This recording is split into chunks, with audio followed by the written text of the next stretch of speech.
language is far more than a means of communication. It is deeply interwoven with how we think, perceive, and interpret the world. This raises an intriguing question. Can we think without words?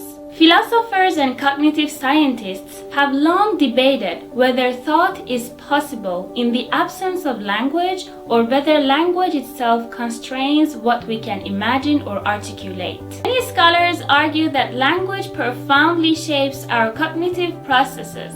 It provides a conceptual framework through which we understand and navigate reality. For instance, when we attempt to describe a specific color or articulate a complex emotion, we often find that language falls short. This struggle suggests that some ideas may exist beyond the boundaries of verbal expression, prompting the question, do we truly need words to have thoughts? Artists, visual thinkers, and individuals with synesthesia often describe their creativity as emerging from a non-verbal, imagistic space. Their experiences challenge the assumption that language is a prerequisite for thought and suggest that cognition may take multiple forms: verbal, visual, emotional, and sensory. What gives words their meaning? Is meaning simply dictated by dictionary definitions, or does it arise from how words are used in real-world contexts? The philosophy of language suggests that meaning is deeply embedded in usage. Consider the phrase, "How are you?" Depending on the context, tone, and relationship between speakers, this could be a perfunctory greeting or a heartfelt inquiry. Similarly, a response like "I'm fine" may convey genuine contentment or subtle discomfort, irony, or even sarcasm. This illustrates that meaning is not static.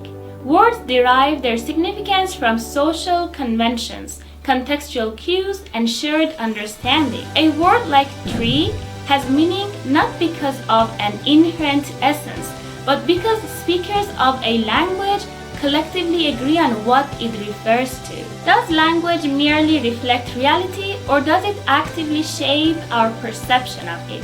Linguistic relativity, the idea that language influences thought, is famously explored through the Sapir-Whorf hypothesis. This theory suggests that speakers of different languages may experience the world differently based on the linguistic structures available to them. For example, some Inuit languages have multiple distinct words for various types of snow. This linguistic richness reflects the cultural and environmental importance of snow in those communities, and may also affect how speakers categorize and respond to their environment. Furthermore, in languages that lack a future tense, speakers might conceptualize time in ways that differ from languages with clear distinctions between past, present, and future. Language, therefore, is not merely a descriptive tool, it is a lens through which reality is interpreted and understood.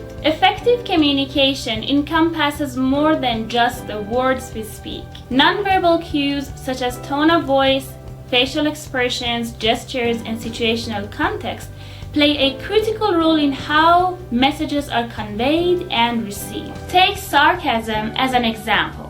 A phrase like "oh great" can either express genuine enthusiasm or ironic frustration, depending entirely on tone and context. This highlights the field of pragmatics, which studies how meaning is shaped by context and how speakers navigate implicit meanings in conversation. Philosophers propose the concept of conversational maxims, principles like clarity, relevance, and sincerity that guide effective dialogue. When these are flouted or misunderstood, communication can break down.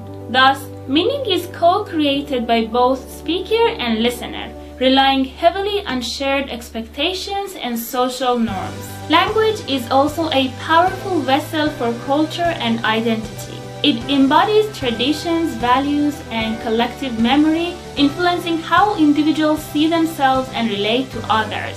For example, in Persian culture, expressions such as "Janam fadayat," literally, "may my life be sacrificed for you," reflect deep emotional connection and cultural ideals of devotion and love. Such phrases carry more than just semantic meaning.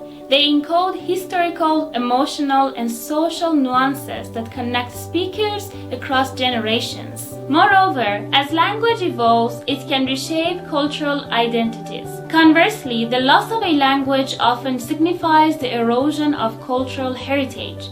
For many communities, preserving a language is not merely about maintaining a mode of communication, but about safeguarding their identity and way of life. In conclusion, language is not just a tool for expression. It is a dynamic, multifaceted system that influences thought, reflects and shapes reality, facilitates complex communication, and forms the foundation of cultural identity. Whether thought can occur independently of language remains an open question. But it is clear that language profoundly affects how we interpret and engage with the world around us. Understanding the intricate relationship between language and thought enriches not only our academic inquiry, but also our appreciation of human diversity and creativity.